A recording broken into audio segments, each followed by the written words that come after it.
So why do patents matter? They matter because they're some of the company's most valuable assets.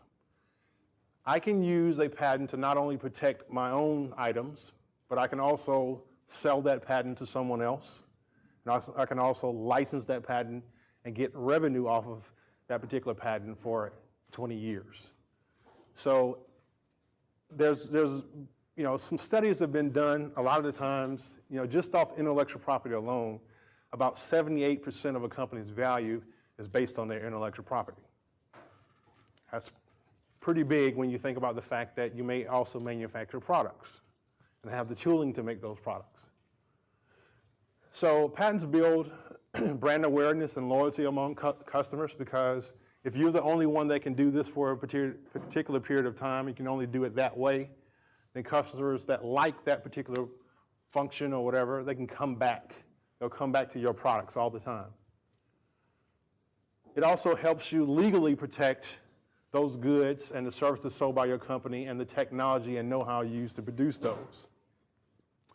It has some sort of intrinsic value, as we mentioned before. We talked about them being able to be sold, licensed, or leveraged for some sort of profit. Adrian works in a group that makes a lot of money off of intellectual property for AT&T. I used to work in that group years ago myself. Over $150 million directly off intellectual property coming back into AT&T. And these are just assets that sit on a shelf somewhere. They don't really do anything if you think about it, other than provide some sort of wall for the company. They'll attract investment dollars. What's one of the first things you hear on Shark Tank? Do you have a patent? That's what you always hear.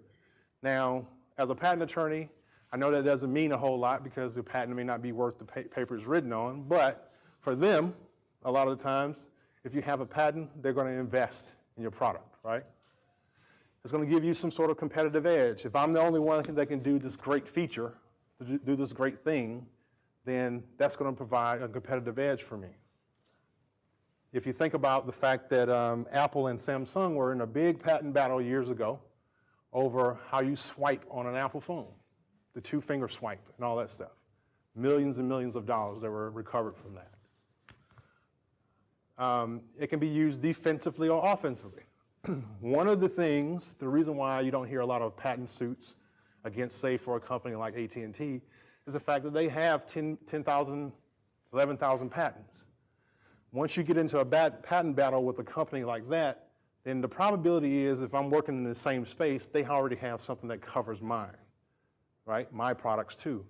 So defensively, I can use that as a deterrent for anyone coming to sue me.